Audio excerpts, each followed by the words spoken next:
원래 주보에 나와 있는 오늘 말씀은 여호수아 8장입니다. 근데 그 본문이 이 아이성 전투에 관한 것입니다. 그러다 보니까 제가 지금 우크라이나의 그 참혹한 우리가 전쟁 소식을 듣고 있잖아요. 그래서 제가 도저히 그 본문으로 전쟁하고 있는 이 상황에서도 전쟁 본문으로 설교를 할 수 없어서 어제 급히 본문을 바꿨습니다. 저희가 새벽기도 본문으로 창세기를 묵상하고 있잖아요. 그 내용 중에서 오늘 말씀을 택하게 되었습니다. 오늘 본문의 내용은 갈등 상황과 그것을 해결하는 방법과 선택에 관한 것입니다. 아브라함이 기근을 피해 애굽으로 내려갔다가 다시 가나안 땅으로 되돌아오게 됩니다. 그런데 애굽에 내려가기 이전과 비교해서 아브라함이 크게 달라진 점이 있었습니다. 2절 말씀인데요. 아브라함에게 가축과 은과 금이 풍부하였더라. 이전 애굽으로 내려갈 때는 아브라함이 부유하지 않았습니다. 먹을 것이 부족했습니다. 게다가 사람들이 자기 아내의 사라 때문에 자기를 해하지 않을까 그것이 두려워서 아내를 누이라고 불렀습니다. 그런데 그 비겁한 행동이 오히려 반전이 되었죠. 물론 하나님께서 개입하셔서 아브라함을 도와주신 거죠.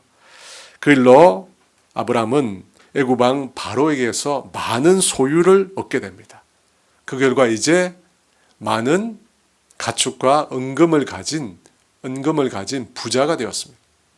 그렇게 많은 소유를 가지고 애굽에서 올라와서 아브라함은 어디로 갑니까? 3절에 그가 네게브에서부터 길을 떠나 베델에 이르며 베델과 아이 사이 곧 전에 장막 쳤던 곳에 이르니, 베델과 아이 사이 곧 전에 장막 쳤던 곳에 이르렀다고 합니다. 베델은 우리가 알듯이 야곱이 형 에서를 피해 밧담 아람으로 도망갈 때 머물렀던 곳입니다. 또 아이는 이스라엘 족속이 가나안 땅에서 치렀던 두 번째 전쟁이 있었던 곳입니다. 그런데 그곳 중간에 베델과 아이 사이에 아브라함이 장막을 쳤는데 전에 쳤던 곳에 이르렀다고 했습니다. 이 처음에 가나안 땅에 들어왔을 때 그가 머물렀던 그곳을 말하는 것입니다. 여러분, 그곳은 어떤 곳일까요? 베델과 아이 사이는 어떤 지역이었을까요? 좋은 곳이었을까요? 그렇지 않을 겁니다. 만약 좋은 곳이라면 가나안 족속들이 이미 다 차지를 했겠죠. 그곳은 열악한 곳이었습니다. 쓸만한 땅이 결코 넓은 곳이 아니었습니다. 그랬기에 아브라함과 롯의 목자들이 서로 싸운 것이 아니겠습니까? 여하튼 좋은 곳은 아니었어요. 하지만 아브라함에게 익숙한 곳이었기에 그곳에 그가 다시 터를 잡은 것 같습니다. 4절입니다. 그가 처음으로 제단을 쌓은 곳이라 그가 거기서 여호와의 이름을 불렀더라. 이 말씀에 보면 이 아브라함의 삶의 특징 중 하나가 나옵니다. 무엇입니까? 그는 머무는 곳마다 제단을 쌓고 여호와 이름을 부릅니다. 하나님께 예배를 드렸다는 것입니다. 아마 다시 가나안 땅으로 돌아온 것에 대해서 하나님께 감사의 예배를 드렸을 것입니다. 생각하지도 않은 많은 가축과 은금을 갖게 된 것을 또한 감사했을 것입니다. 여러분, 이까지 내용만 보면 모든 것이 다 좋아 보입니다.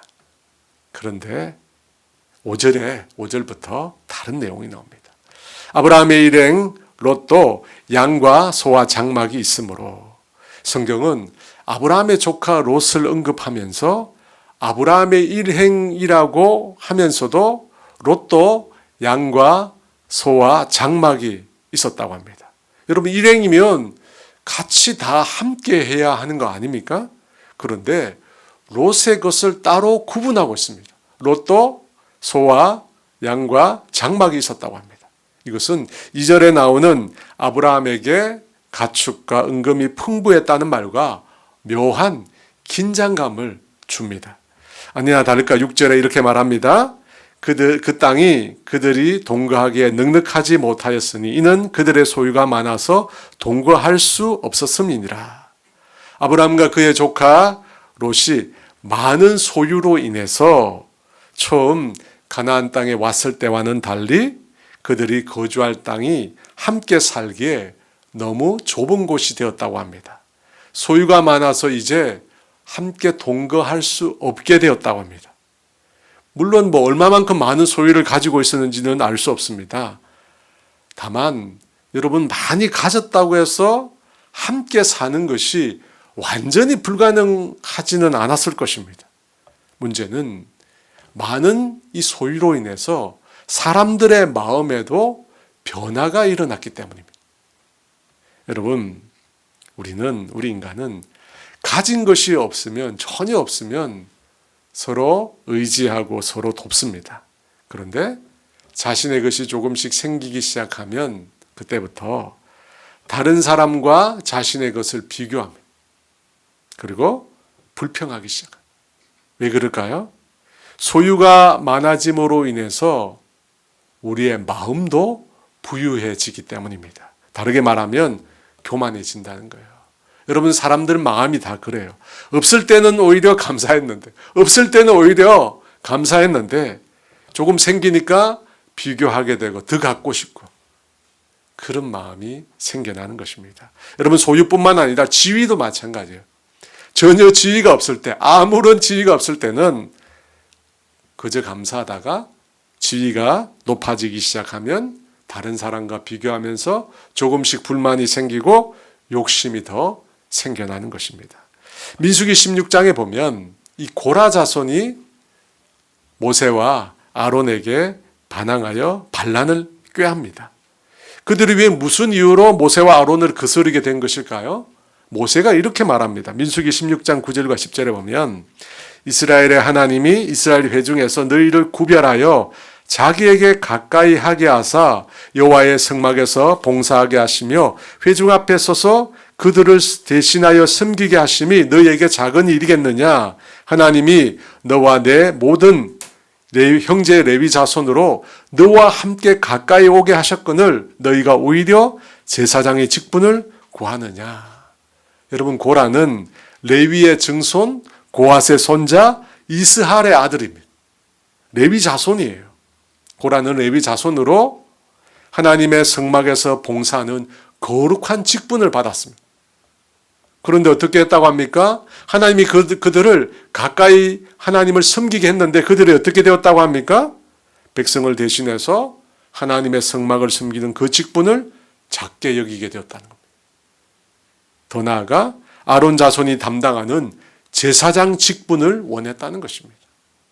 여러분, 이전 레위 자손이 성막을 섬기기 전에는 여러분 전혀 불만이 없었어요. 하나님이 임재가 머무는 회막만 바라봐도 은혜가 되고 위로가 되고 힘이 되었을 것입니다. 힘든 광야 생활을 하면서 하나님이 그들과 함께 하신다는 사실만으로도 큰 위로와 힘을 얻었다는 것입니다. 그런데 성막을 섬기면서, 하나님의 성막을 섬기면서 그것에 만족하지 못하고 어떻게 됩니까? 제사장 직분까지 탐하게 되었다는 것입니다. 그래서 모세와 아론을 대항하여 쿠데타를 일으킨 것입니다. 여러분, 물질의 부요가 문제가 아니라 마음이 부유해진 것이 문제입니다. 마음이 부유해지고 교만해지면 그때부터 어떤 현상이 일어날까요? 부유해진 마음은 다른 사람을 잘 용납하지 못합니다. 다른 사람을 잘 수용하지 못합니다. 마음이 부유해지면, 교만해지면 조그만 불편도 감수하지 못하게 됩니다. 그런 모습이 아브라함과 롯의 목자들 사이에 나타났습니다. 7절 상반절에 그러므로 아브라함의 가축의 목자와 롯의 가축의 목자가 서로 다투고, 여기서 다툰다는 말은 말로 하는 논쟁을 넘어서 주먹이 오갔다는 뜻입니다. 서로 싸웠다는 거예요. 그들의 다툼은 소유가 많아진 것에서 시작했지만 결국은 마음이 부유해졌기 때문에 이렇게 다투게 된 것입니다. 여러분, 얼마나 꼴벌견입니까? 꼴벌견. 아무것도 없을 때, 양과 소가 없을 때 안 싸웠어요, 목자들이. 항상 많으니까 여러분 문제가 되는 거예요. 성경에서 재물은 하나님의 축복을 표시합니다. 하나님으로부터 복을 받았다라고 하는 것을 보여준다는 것입니다. 그런데 여러분, 재물 그 자체가 복이 아닙니다. 재물 그 자체가 복이 아니에요. 진정한 복은 그 재물을 어떻게 사용하느냐에 달려 있습니다. 하나님께서 나에게 맡기신 것을 가지고 청지기로서 그 재물을 잘 사용하면 축복이 됩니다. 하지만 재물 그 자체를 섬겨서 우상시하면 도리어 그것이 저주가 되는 것입니다. 여러분, 우리가 사는 이 사회 가운데 재물로 인해서 다투는 일들을 얼마나 자주 봅니까? 여러분 아시죠? 변호사 중에 제일 수입이 많은 사람이 유산에 관한 변호사, 그리고 이혼에 관한 변호사. 가장 가슴 아픈 일이 부모의 유산을 가지고 자녀들이 갈기갈기 찢어져서 다투는 거 아닙니까? 왜 부모의 유산을 가지고 이렇게 자녀들이 싸웁니까? 마음이 부유해져 있기 때문에. 여러분, 유산이 없으면 가족 간에 싸울 일도 없습니다. 싸울 일도 없어요. 그때 그 유산은 복이 아니라 저주가 되는 것입니다. 안타깝게도 애굽에서 얻은 아브라함과 롯의 막대한 소유로 인하여 그것이 그들에게 유익이 된 것이 아니라 해가 되었다는 것을 우리는 알 수가 있습니다. 여러분, 아브라함과 롯이 함께 동거해온 세월이 얼마입니까? 창세기 11장 28절에 보면 갈대아 우르에서 롯의 아버지 하란이 죽었습니다. 그때 이후로 아브라함과 롯이 함께한 것입니다. 하란을 거쳐서 가나안 땅에 들어오고 기근을 피해 애굽으로 내려갔다가 다시 올라온 세월을 생각해 보면 적어도 30년이 넘는 오랜 세월이었습니다. 이제는 삼손과 조카의 관계가 아니라 아버지와 아들의 관계가 되었다고 해도 과언이 아닙니다. 그런데 많은 소유로 인해서 어떻게 됩니까? 그 관계가 깨어지게 된 것입니다. 정말 먹을 것이 없던 그 기근의 때는 그렇게 다정하고 갖고 왔던 관계였는데 지금은 은금이 풍부하니까 먹고 마실 것이 차고 넘치니까 오히려 그 관계가 소원해진 것입니다. 그러므로 여러분, 재물을 잘 사용하십니다. 차라리 없으면 관계없는데요. 차라리 없으면 관계없는데 재물로 인해서 우리의 친밀한 인간관계가 파괴될 수 있습니다. 누가복음 16장에 보면 이 불의한 청지기에 관한 내용이 나옵니다. 청지기는 주인의 재산을 잘 관리해야 하는데 이 불의한 청지기는 주인의 재산을 마구 자기 마음대로 낭비합니다. 그 소식을 주인이 듣고 그 청지기를 불러서 야단을 치면서 더 이상 그 일을 할 수 없도록 만듭니다. 그러자 그 청지기가 어떻게 합니까? 주인에게 빚진 사람들을 다 불러다가 그 빚문서를 고쳐 쓰게 합니다. 기름 100마를 빚졌으면 50이라 쓰게 합니다. 밀 100섬을 빚졌으면 80이라고 쓰게 합니다. 그런데 여러분, 놀라운 것은 그 청지기 주인이 그것을 보고 그 청지기가 지혜롭게 행했다고 칭찬을 했다는 겁니다. 아니, 주인에게 빚진 자들을 빚을 자기 마음대로 줄여서 쓰게 했는데 그것을 가지고 오히려 칭찬을 합니다. 우리 머리로 이해가 안 되는 내용이죠. 어떻게 주인에게 손해를 끼쳤는데 그를 칭찬합니까? 여러분, 이 주인이 칭찬한 것은 손해를 끼친 그것을 칭찬한 것이 아닙니다. 불의한 청지기가 자신이 주인으로부터 쫓겨날 것을 알고 미리 다른 사람들에게 호의를 베푼 그 행동을 칭찬한 겁니다. 왜냐하면 쫓겨난 이후에 그 청지기가 어떻게 합니까? 자신에게 도움을 받은 사람들에게 호의를 받게 될 거 아닙니까? 그 행동을, 미리 자신의 미래를 준비한 그 행동을 주인이 칭찬한 것입니다. 여러분, 이 비유를 통해서 예수님께서 하시고자 하는 말씀이 무엇입니까? 재물을 가지고 더 중요한 것을 얻으라는 겁니다. 재물을 가지고 소유를 가지고 사람을 얻으라는 것입니다. 우리가 가진 이 소유도 내 것도 아니고 하나님께서 맡기신 것이잖아요. 그것을 가지고 더 좋은 것을 얻으라는 것입니다. 사람들을 돕고 섬기라는 것입니다. 그것이 올바른 재물 사용 방법이라는 것입니다. 여러분, 그렇게 하지 않고 재물을 모아만 두면 어떻게 돼요? 재물을 모아만 두면 결국 다툼만 일어난다는 것입니다. 8절 말씀입니다. 아브라함이 롯에게 이르되 우리는 한 친족이라 나나 너나 내 목자나 서로 다투게 하지 말자. 아브라함은 롯의 목자들과 자기 목자들이 다퉜다는 소식을 들었습니다. 그 소식을 듣고 아브라함은 어떤 반응을 보였습니까? 롯에게 이 건방진 놈이 이렇게 화를 내었습니까? 그렇지 않습니다. 그런 반응을 보인 것이 아니라 아브라함은 놀랍게도 롯에게 부탁을 합니다. 성경 원문을 보면요, 부탁, 간청의 의미를 갖고 있습니다. 우리가 한 친족이니 다투지 말자고 그렇게 말한 것이죠. 아브라함은 롯보다 훨씬 연장자입니다. 지금까지 롯을 보호해온 가장이기도 합니다. 당시 사회가 가부장적이었다는 사실을 고려해 보면 이 아브라함의 행동은 매우 이례적입니다. 오히려 롯이 아브라함을 찾아와서 자기 목자들이 잘못했다고, 다시는 이런 일이 일어나지 않도록 하겠다고 그렇게 말을 해야 하는 거 아닙니까? 그런데 실제는 정반대로 아브라함이 롯에게 부탁을 하고 간청을 합니다. 여러분, 우리는 이 아브라함의 모습에서 예수님의 모습을 떠올리게 됩니다. 예수님은 인자가 섬김을 받으러 온 것이 아니라고 하셨습니다. 섬김을 받으러 온 것이 아니라 섬기려 하고 자기 목숨을 많은 사람을 위해 대속물로 주기 위해서 오셨다고 했습니다. 누구든지 자기를 높이는 자는 낮아진다고 하셨습니다. 아브라함은 자칫 조카 롯과 갈등이 될 수 있는 이 문제를 자기 스스로 먼저 낮춤으로써 화평을 이루었습니다. 그는 연장자이며 가장임에도 불구하고 자신을 높여서 롯 위에 군림한 것이 아니었다는 것입니다. 여러분, 이것이 예수님의 마음이에요. 예수님이 원하시는 거예요. 빌립보서 2장 5절과 6절 함께 읽습니다. 너희 안에 이 마음을 품어라. 곧 그리스도 예수의 마음이니 그는 근본 하나님의 본체시나 하나님과 동등됨을 취할 것으로 여기지 아니하시고. 예수님은 하나님의 본체이시지만 하나님과 동등됨을 여길 것으로, 취할 것으로 여기지 않았다고 합니다.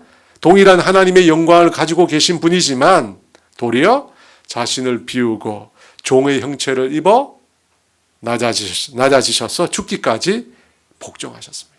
예수님께서 그렇게 낮아지심으로, 죽기까지 낮아지시고 복종하심으로 어떻게 됩니까? 하나님과 인간의 화평을 이루어내신 것입니다. 그러므로 사랑하는 여러분, 우리가 화평을 이루는 자가 되어야 합니다. 화해를 이루는 자가 되어야 합니다. 그런데 그 화평과 화해는 위로부터 시작됩니다. 여러분, 위로부터 시작되는 거예요. 위에 있는 분이 낮추는 거예요. 아브라함이 낮추는 거예요. 연장자가 낮추는 겁니다. 밑에 있는 사람이 낮출 수가 없잖아요. 이미 낮춰져 있는데 어떻게 낮춰요? 나이나 지위, 권력, 소유 모두 많이 가진 사람이 낮춰야 합니다. 여러분, 이것이 성경의 원리예요. 많이 가진 사람이 낮춰야 돼요. 세상의 원리는 뭡니까? 없는 사람이 밑으로 들어가는 거예요. 하지만 예수님께서 말씀하시는 원리는 많이 가진 자가 자신을 낮추는 겁니다. 그래야 진정한 화해가 이루어집니다. 여러분, 요즘은 좀 바뀌긴 했지만 시어머니와 이 며느리의 갈등 구조, 그죠? 영원한 이 갈등 구조, 누가 먼저 해소를 해야 되죠? 시어머니가 해야 돼요, 여러분. 시어머니가. 그게 성경의 원리예요. 시어머니가 해야 돼요. 시어머니가 낮춰야 돼요. 남편과 아내의 갈등, 누가 먼저 화해를 해야 합니까?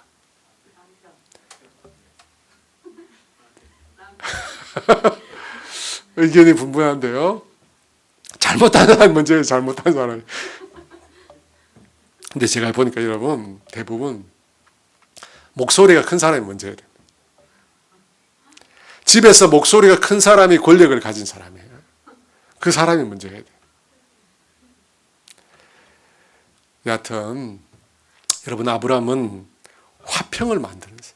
그는 연장자였습니다. 가장이었습니다. 하지만 그가 먼저 자신을 낮추었어요. 그것을 통해서 어떻게 해요? 롯과 화해를 이룰 수 있어요. 여러분, 이것이 하나님의 방법이에요. 그러므로 사랑하는 여러분, 화평을 만드시는 주의 사람들 되시기 바랍니다. 하나님의 사람이 머무는 가정, 하나님의 사람이 머무는 직장, 하나님의 사람이 머무는 교회는 화평으로 가득한 곳이 되어야 합니다. 예수님께서 마태복음 5장 9절 산상수훈에서 화평하게 하는 자는 복이 있나니 그들이 하나님의 아들이라 일컬음을 받을 것이며 라고 하셨습니다. 화평을 만드는 자가 하나님의 자녀예요. 우리가 만약 하나님의 자녀라면 당연히 화평을 이루는 자가 되어야 하는 것입니다. 성경은 다툼을 육체의 일이라고 했어요. 육체의 일. 갈라디아서 5장 19에서 20절 육체의 일은 분명하니 곧 음행과 더러운 것과 호색과 우상 숭배와 주술과 원수 맺는 것과 분쟁과 시기와 분쟁과 당짓는 것과 분열함과 이단과. 여러분 다투고 원수 맺고 분열하고 분쟁하는 거 하나님께로부터 온 것이 결코 아닙니다. 그것은 마귀가 만드는 거예요. 여러분 그래서 전쟁의 이면에 마귀의 역사가 있어요. 러시아의 우크라이나 침공 뒤에도요 마귀의 역사가 있어요. 그래서 우리가 그 마귀와 영적 전쟁을 해야 합니다. 사랑하는 여러분, 마귀는 다툼의 영이에요. 마귀가 가는 곳마다 다툼이 일어나요. 하지만 하나님의 영을 따라 살아가는 자에게는 다툼이 사라져요. 원수 맺는 것을 중단해야 합니다. 분쟁하고 시기하고 돈 내고 당짓고 분열하는 이런 짓들을 우리가 다 거쳐야 합니다. 아브라함은 자신을 낮춤으로 롯과 화평을 이루었습니다. 하지만 그걸로 다 이루어진 것은 아니었습니다. 왜냐하면 많은 소유로 인해서 더 이상 아브라함과 롯은 동거할 수 없게 되었기 때문입니다. 이제는 각자가 자신이 살아가야 될 처소를 정할 때가 된 것입니다. 9절입니다. 내 앞에 온 땅이 있지 아니하냐 나를 떠나가라. 내가 좌하면 나는 우하고 내가 우하면 나는 좌하리라. 이 말씀을 보면 아브라함은 조카 롯에게 먼저 선택할 수 있는 우선권을 양보합니다. 여러분 이 행동을 어떻게 보십니까?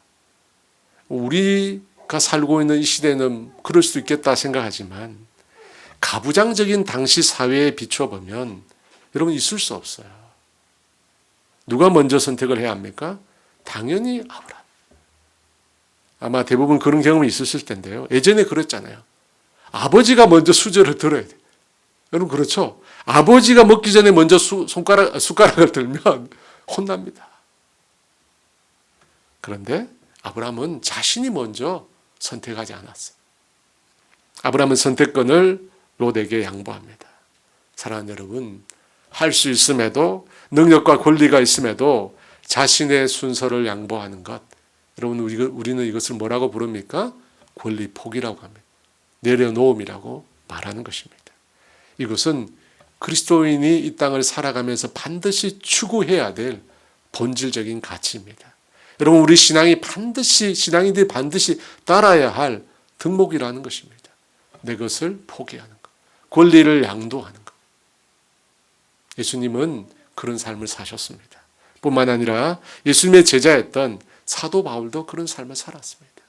고린도전서 9장 4절에서 6절 12절에 이렇게 말합니다. 우리가 먹고 마실 권리가 없겠느냐? 우리가 다른 사도들과 주의 형제들과 게바와 같이 믿음의 자매된 아내를 데리고 다닐 권리가 없겠느냐? 어찌 나와 바나바만 일하지 아니할 권리가 없겠느냐? 다른 이들로 너에게 이런 권리를 가졌거든 하물며 우리일까 보냐? 그러나 우리가 이 권리를 쓰지 아니하고 범사에 참는 것은 그리스도의 복음에 아무 장애가 없게 하려 함이로다. 사도 바울은 기독교 2000년 역사 가운데 가장 위대한 사도였습니다. 그는 정말 많은 교회를 세웠습니다.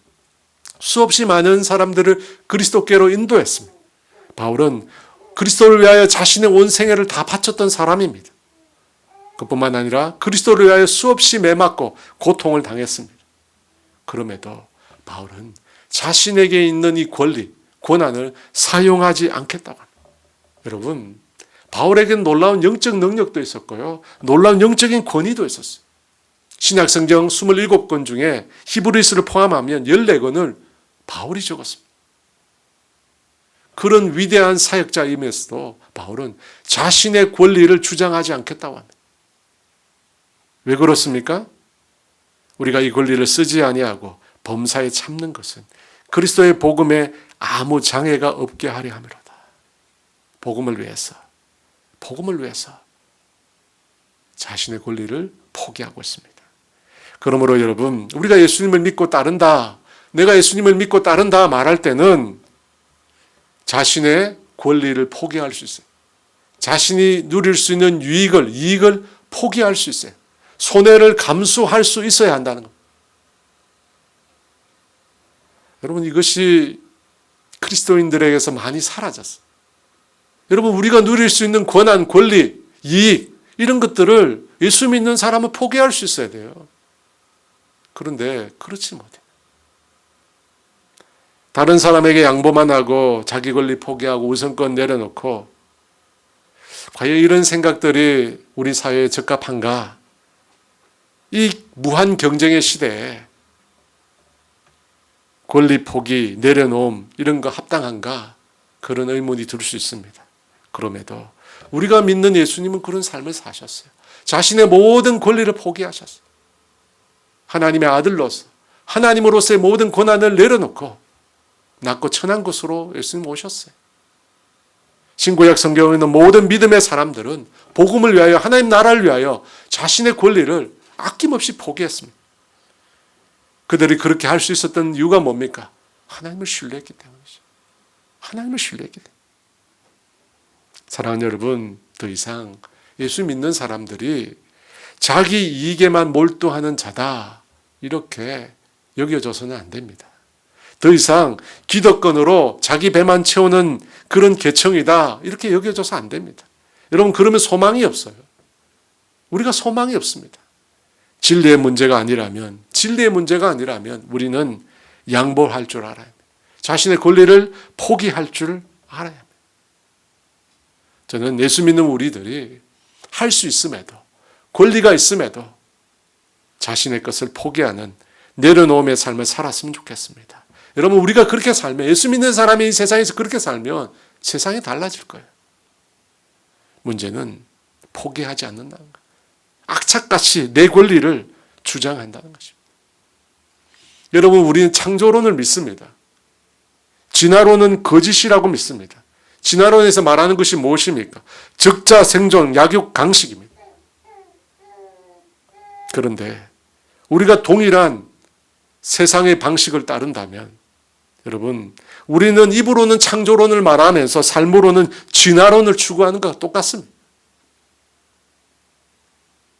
하나님의 창조를 믿는다면, 하나님의 통치를 믿는다면 떡이 아니라 하나님의 말씀으로 살 수 있어요.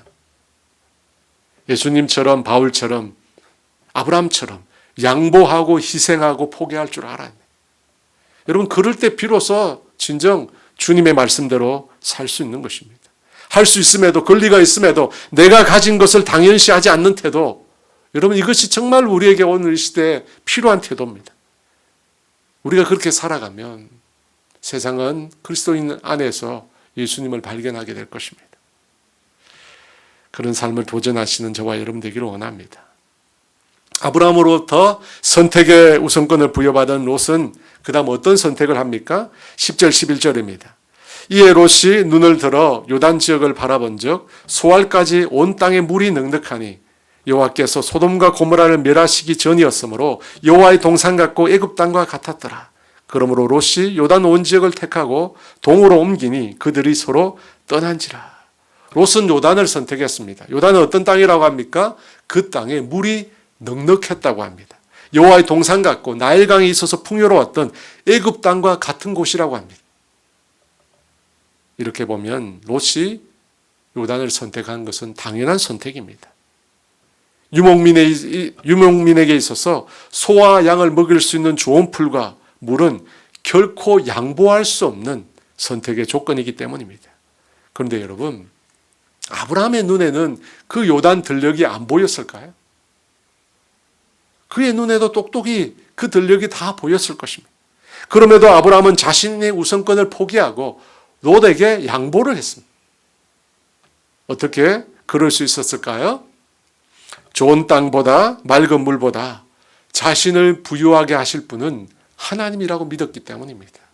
또 물질의 복만이 중요한 것이 아니라는 믿음이 있었기 때문입니다. 물질의 복보다 더 중요한 하나님이 약속하신 영적인 복이 더 중요하다는 믿음이 그에게 있었기 때문입니다. 하지만 롯은 그런 하나님의 영적인 복에 둔감했던 것 같습니다. 왜냐하면 롯이 선택한 땅은 영적으로 완전히 타락한 도성이었기 때문입니다. 13절입니다. 소돔 사람은 여호와 앞에 악하며 큰 죄인이었더라. 소돔의 영적인 상태가 이 말씀에 다 드러납니다. 롯이 선택한 땅은 죄악으로 가득한 땅이었습니다. 그래서 이 소돔은 나중에 어떻게 됩니까? 의인 10명이 없어서 하나님의 심판을 받고 멸망을 당하게 됩니다. 하늘에서 내리는 유황과 불로 온 도시 전체가 멸망을 당합니다. 그 소돔의 멸망과 더불어 어떻게 됩니까? 롯도 가지고 있는 모든 소유를 다 잃어버리게 됩니다. 다 잃어버리게 돼요. 그렇게 애지중지 그가 소중하게 생각했던 것들 다 잃어버립니다. 그래서 저는 성경 인물 중에서 자기 선택을 가장 처절하게 후회한 사람이 롯이 아닐까 그런 생각이 듭니다. 저도 개인적으로 여러분 롯과 같은 선택을 할 뻔했었던 적이 있었습니다. 제가 결혼하기 전 총각 전도사로 지낼 때입니다. 이 신학대학원을 입학하면서 이 부산이라는 촌에서 수도서울로 이사를 했잖아요. 그때 거처가 없었어요. 이 주중에는 이 기숙사에서 총신대 사당동 기숙사에서 4명 정원에 6에서 7명이 함께 기거를 했습니다. 주말에는 교회 유치부실에서 숙식을 했습니다. 당시 결혼 정년기가 돼가지고 배우자를 만나야 되는데 수중에 돈 한 푼이 없었어요. 결혼을 고사하고 데이트할 그런 생각도 못했습니다. 당시 60만 원 받았는데요. 11조 건축원금, 감사원금, 주일원금 그렇게 다 하고도 부모님께 용돈을 붙여드렸습니다. 그때 뭐 먹고 살았는지 모르겠습니다. 하여튼 하나님 먹여주셨어요. 그런데 함께 사역했던 이 여자 신방 전도사님이 저를 좋게 봤나 봐요. 그래서 자매를 한 명, 신실한 자매를 소개해 주겠다는 거예요. 유치원 선생님이에요. 근데 직업이 저보다 월급이 훨씬 많대요. 사모에 대한 마음도 있대요. 그 자매 아버지가 부자라요. 부자. 그래서 당시 볼보를 이렇게 몰고 다니는 그 안수 집사님이셨어요. 그 여자 전도사님이 그래요. 결혼만 하면 집을 사주겠대. 그리고 차도 뽑아주겠대. 아니 아무것도 없는 이 총각 전도사에게 유치원 선생님에다가 집도 주고 차도 사주고 얼마나 마음이 솔깃했겠어요. 그런데 제가 그걸 뿌리쳤다는 거 아니에요. 잘했죠. 너무 잘했습니다. 그때 그분하고 제가 만났으면 여기 없죠. 여러분 롯은 눈에 보이는 선택을 했어요. 물질적인 선택을 했어요. 그 결과 그 물질과 함께 망하게 된 겁니다. 그렇다면 하나님의 사랑 아브라함은 어떤 선택을 했습니까? 12절 상반절에 아브라함은 가나안 땅에 거주하였고 아브라함의 선택은 가나안 땅이었습니다. 사실 아브라함이 먼저 선택의 기회가 있어도 그는 가나안을 선택했을 겁니다. 왜 그렇습니까? 가나안 땅에 아브라함과 그의 자손을 향한 하나님의 약속이 있었기 때문입니다. 이 땅을 너와 내 자손에게 주리라. 하나님의 약속의 말씀이 있었던 것입니다. 당시 아브라함이 거했던 그 가나안 땅은 풍요로운 땅도 아니었습니다. 이미 가나안 족속도 살고 있었습니다. 그럼에도 아브라함은 하나님의 약속의 말씀을 믿었습니다. 그 말씀을 믿고 그 땅에 머물게 되었습니다. 여러분 그 결과가 뭡니까? 어떻게 됩니까? 수백만의 하늘의 별과 같고 바닷가의 모래 같은 그런 아브라함의 후손들이 그 땅에 나중에 돌아와 정착하여 살게 됩니다. 여러분 아브라함은 한때 가뭄으로 인해 애굽에 내려간 적이 있었다고 했습니다. 그때 애굽에서 어떤 일이 생깁니까? 아브라함이 자신의 생명의 위협을 느끼고 자신의 아내 사라를 루이라고 속였습니다. 그래서 아내 사라를 바로에게 빼앗기게 됩니다. 그 대가로 수없이 많은 가축과 은금을 얻습니다. 그런데 약속의 배우자 사라는 어떻게 됩니까? 정말 막막했죠. 그때 하나님께서 아브라함을 도와주십니다. 그래서 사라를 아브라함에게 다시 돌려 보내어 주셨습니다. 그 일을 계기로 아브라함은 큰 깨달음을 얻었습니다. 하나님의 약속의 중요성, 그걸 깨달았다는 겁니다. 하나님이 약속하시면 그 약속을 따라 살아야 하는구나, 그걸 깨달았다는 거예요. 비록 힘들고 어렵더라도 약속하신 곳에 머물러야 한다는 것입니다. 눈으로 볼 때, 머리로 판단할 때 불합리해 보이고 이해할 수 없더라도 하나님의 약속을 따라 사는 것이 좋습니다. 이 경험을 통해서 아브라함은 더 좋은 땅, 물이 넉넉하고 풍요로운 땅보다 하나님의 약속이 더 중요하다는 사실을 절실히 알게 된 것입니다. 그래서 여호와의 동산 같고 애굽 땅 같은 요단 지역을 포기할 수 있었던 것입니다. 사랑하는 여러분, 아무리 힘들어도, 아무리 어려워도, 아무리 지금 고단해도 하나님의 말씀 안에, 하나님의 약속 안에 거해야 합니다. 아무리 세상이 더 좋은 것이 많을지라도 우리는 하나님 말씀 안에 살아야 합니다. 우리는 그곳에만 살 수 있습니다. 하나님의 백성은 하나님의 말씀, 하나님의 약속 안에 살아야 합니다. 여러분, 그것이 우리 믿는 성도들의 삶의 방식인 줄 믿습니다. 그렇게 살아가시는 저와 여러분 되시기를 주의 이름으로 축원합니다.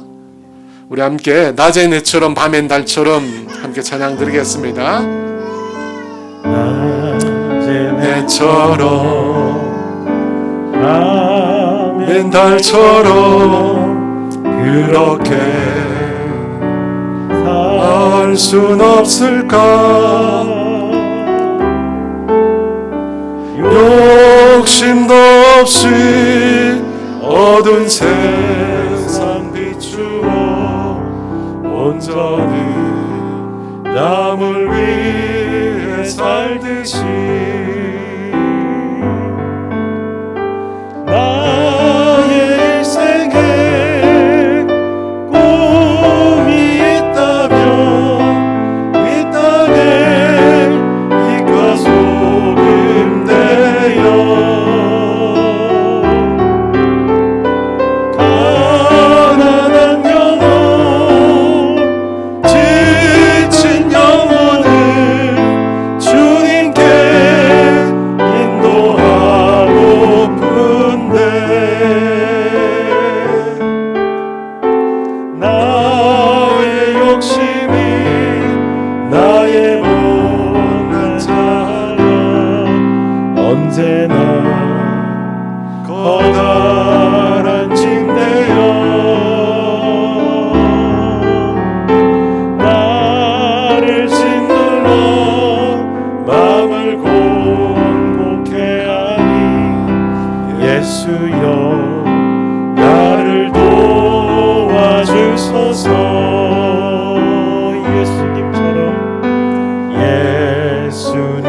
예수님처럼 바울처럼 그렇게 살 순 없을까? 남을 위하여 당신들의 온몸을 온전히 버리셨던 것처럼 주의 사랑을 베푸는 사랑 값없이 거저주는 사랑 그런 하나님 주는 것보다 받는 것 더욱 좋아하니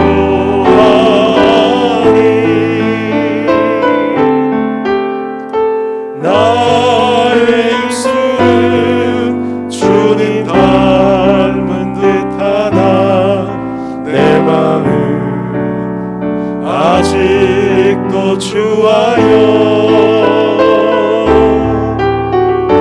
하늘 사랑만 계수하고 있으니 예수여 나를 도와주소서.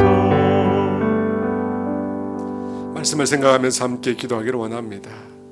오늘 말씀을 보면 참 아브라함의 여러 가지 많은 모습들이 나옵니다. 그 말씀을 통해서 우리가 교훈을 얻기를 원하는데요. 여러분, 하나님은 물질을 우리에게 맡기셨어요.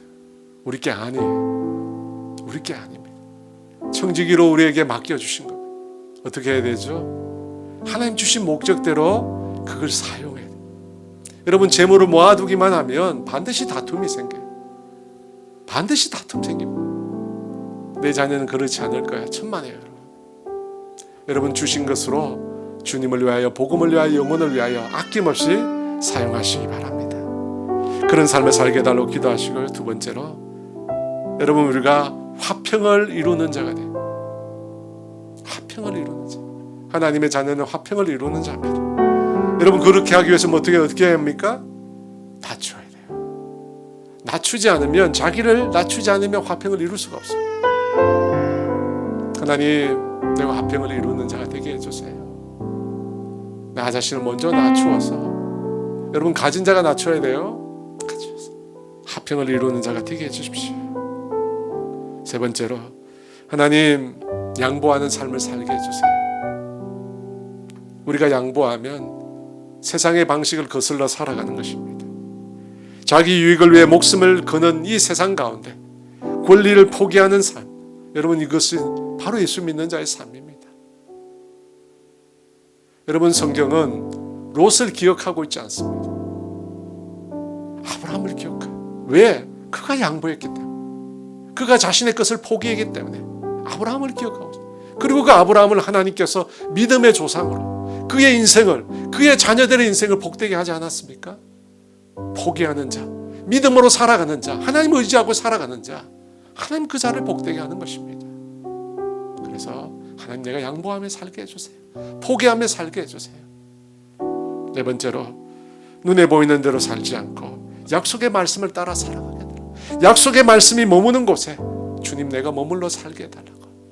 이 말씀 가지고 우리 주여 한번 외치고 함께 기도합니다. 주여, 하나님 아버지, 참으로 감사합니다. 아버지, 우리가 아브라함처럼 살아가기를 원합니다. 믿음의 조상처럼 하나님 살아가기를 원합니다. 아버지, 은혜를 주세요. 아버지, 은혜를 주세요. 아버지, 세상의 방식대로 살지 않고, 이 세상의 원리대로 살지 않고, 하나님 나라의 방식대로, 주님이 원하시는 말씀의 방식대로 우리가 살아갈 수 있도록 은혜를 더하여 주시옵소서. 주님, 나에게 물질을 맡겨주셨는데, 나에게 재물을 맡겨주셨는데, 아버지, 내가 불의한 청지기가 되었어. 이 물질을 가지고 더 귀한 일을, 이 물질을 가지고 사람을 살리는 일, 이 물질을 가지고 영혼을 구원하는 일, 아버지, 내가 살 수 있도록 주님 도와주시옵소서. 아버지, 물질을 쌓아두고 물질을 배면 물질을 숨기는 어리석은 자가 되지 않도록, 그래서 물질과 함께 망하는 자가 되지 않도록 아버지 도와주시옵소서. 하나님, 우리가 화평을 만드는 자가 되게 하여 주시옵소서. 주여, 화평을 만드는 자가 되게 하여 주시옵소서. 화평을 만들기 위해서 아버지, 나 자신을 낮추어야 합니다. 아브라함처럼, 예수님처럼 나 자신을 낮추어. 하나님, 오늘도 나가 낮추게 하고 겸손한 자가 되게 하여 주시옵소서. 마음이 부유해져서 다른 사람을 수용하지 못하는 그런 자가 되지 않도록 아버지, 겸손한 자, 아버지, 낮아진 자, 화평을 이루어가는 하나님의 자녀들이 될 수 있도록 은혜를 더하여 주시옵소서. 오늘도 아버지, 나와 다툼 가운데 있는 사람이 있습니까? 나와 갈등 가운데 있는 사람이 있습니까? 그들을 찾아가서 먼저 자신을 낮추는 우리가 되게 하여 주시옵소서. 그래서 화평을 이름으로 하나님의 자녀라 일컬음 받는 우리가 되게 하여 주시옵소서. 하나님 아버지, 약육강식 적자생존의 이 세상 가운데 아버지, 내 것을 포기할 줄 아는, 내 것을 아버지 내려놓을 줄 아는 양보의 삶을 살아갈 수 있도록 도와주시옵소서. 주님의 자녀가 그것이었습니다. 예수님처럼, 바울처럼 아버지, 내 고난을 포기함으로 아버지, 십자가의 삶을 사셨던 그 주님의 삶을 살아가는 우리가 되게 하여 주시옵소서. 내가 포기할 때, 내가 내려놓을 때 하나님은 나를 채워주시는 분이심을 우리가 믿게 하여 주시옵소서. 그래서 하나님 아버지, 정말 아버지, 세상 가운데서 아버지, 그리스도인으로서 아낌없이 나누어주고 아낌없이 포기할 줄 아는 우리 모두가 될 수 있도록 주님 도와주시옵소서. 눈에 보이는 대로 아버지, 물질을 따라 선택하는 자가 아니라 하나님의 말씀을 따라, 하나님의 약속을 따라 살아갈 수 있도록 주님 도와주시옵소서. 그런 삶을 통해서 하나님을 드러내고 하나님을 영화롭게 하는 우리 모두가 될 수 있도록 주님 도와주시옵소서. 계속해서 기도하기를 원합니다. 우리 나라를 위해서 기도했으면 좋겠습니다. 오늘로 코로나 확진자가 20만 명이 넘었다고 합니다. 여러분 심각한 상황 아닙니까? 하루에서 100명이 넘는 사람들이 죽어가고 있습니다. 여러분 화장터에 사람을 화장할 수 없는 정도라고 합니다. 밀리고 있어요. 위해서 기도했으면 좋겠습니다. 하나님 이 땅 가운데 긍휼을 베풀어 주시고 아버지 긍휼을 베풀어 주시고 그 죽어가는 수없이 많은 사람들 여러분 예수 없이 죽어가는 사람 많이 있습니다. 하나님 은혜를 주시고 그저 죽어가지 않도록 주님의 복음을 전할 수 있도록 하나님 이 땅 가운데 코로나 확산이 더 이상 확산되지 않도록 은혜를 베풀어 주시고 더불어서 하나님 대통령 선거를 일주일 앞두고 있는데 주님 긍휼을 베풀어 주세요. 아버지 정말 하나님이 세우신 대통령 하나님이 선택하신 분이 세워지게 하시고 또 세워지고 난 이후에는 온 국민들의 한마음 한뜻으로 함께 대통령을 세워가고 이 나라를 세워갈 수 있도록 대국민 통합이 일어날 수 있도록 모든 분들이 그런 국민의 선택에 또 순응할 수 있도록 우리가 나라와 민족을 위해서 우리 주여 한번 해주고 같이 기도합니다. 주여 아버지 은혜를 베풀어 주세요. 은혜를 베풀어 주세요.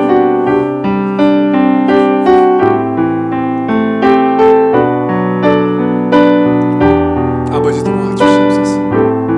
이 민족 가운데 긍휼을 베풀어 주시옵소서. 수없이 많은 사람들이 코로나의 어려움을 겪고 있습니다. 우리 성도들도 겪고 있지만 하루에 20만 명이 넘는 사람들이 코로나 확진에 특별히 어린아이들 우리 자녀들이 하나님 아버지 코로나 확진자가 수없이 많이 발생하고 있습니다. 주님 도와주세요. 주님 도와주세요. 주님 불쌍히 계시고 긍휼을 베풀어 주세요. 아버지 그 없이 죽어가는 수없이 많이 죽어가는 사람들 예수 없이 죽어가는 사람들 아버지 불쌍히 해주시고 이 땅 가운데 하나님의 긍휼을 베풀어 주세요. 하나님의 긍휼을 베풀어 주세요.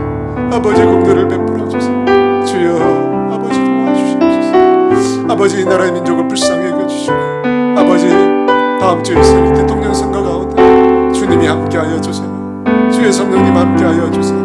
이 민족의 마음이 하나가 되는 선거가 되었으면 좋겠습니다. 아버지 이 나라 백성들의 한마음 되는 선거가 되었으면 좋겠습니다. 나누어지고 분열하고 쪼개지는 일이 더 이상 없도록 주님 한마음 될 수 있도록 아버지 하나님이 세우신 지도자 앞에 한 마음으로 합할 수 있도록 주님 긍휼을 베풀어 주시옵소서. 오 할렐루야 할렐루야.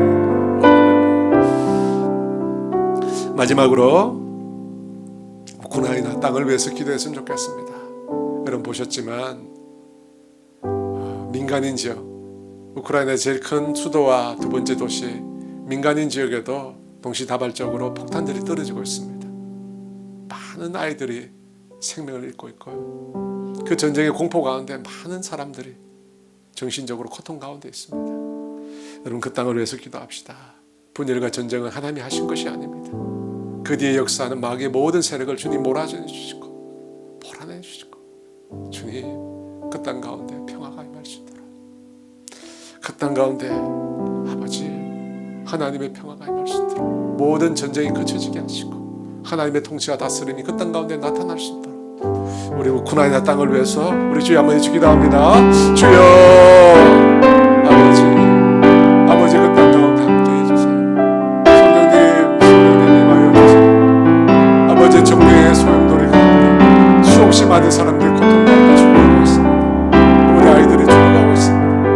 수없이 많은 아이들이 하나님 아버지 지하 골방에서 공포에 떨고 있습니다. 주님 아버지 임하여 주세요. 아버지 전쟁 수없이 많은 사람의 목숨을 빼앗고 아버지 수없이 많은 사람이 고통 가운데 내보는 모든 악한 세력들의 예수로 몰아내어 주시옵소서. 모든 사탄의 계획을 주님 몰아내어 주시옵소서. 아버지 주께서 역사 아버지 주여 아버지 역사해 주세요. 하나님의 온 만물을 다스리고 계시고 이 땅을 다스리시고 주님 시대고 있습니다. 그 땅 가운데 주님이 임하여 주시옵소서. 그 땅 가운데 성령이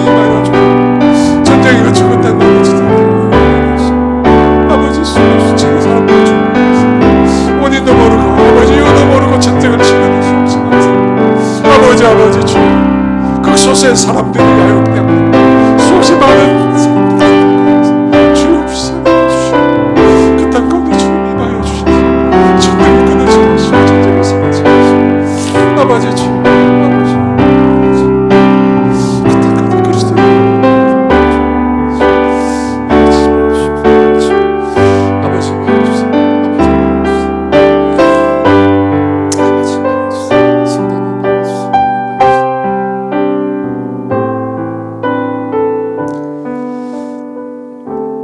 하나님 아버지, 오늘 아브라함의 모습을 통해서 믿는 우리들이 이 세상에서 어떤 삶을 살아야 될 것인가 아버지 깨닫게 됩니다. 화해를 이루는, 화평을 이루는 사람들 되게 하여 주시옵소서. 생명의 복음을 전함으로 화해를 이루고 먼저 자신을 낮춤으로 모든 갈등과 다툼을 종식시키는 그런 주님의 사람들 되게 하여 주시옵소서. 주님, 양보할 줄 아는, 자신의 고난을 권리를 포기할 줄 아는 주님의 사람들 되게 하여 주시옵소서. 내 것을 얻겠다고, 남보다 더 얻겠다고 발버둥치는 인생들이 아니라 주님이 주신 것으로 나누고 베품의 삶을 살아가는 그런 사람들 되게 하여 주시옵소서. 무엇보다도 물질을 따라 살아가는 것이 아니라, 눈에 보이는 것을 따라 살아가는 자들이 아니라 아버지의 말씀을 붙잡고 주님의 약속 안에 머무는 주님의 사람들이 되게 하여 주시옵소서. 지금은 우리 주 예수 그리스도의 은혜와 하나님의 다함이 없는 사랑하심과 성령님의 교통하심과 인도하심과 위로하심이 하나님의 말씀을 따라 주여 자신의 삶의 고난을 포기하며 먼저 스스로를 낮추고 주신 것으로 나누고 베품의 삶을 살기로 결단하는 사랑하는 성도들을 위해 이제로부터 영원토록 함께 하시기를 간절히 축원하옵나이다.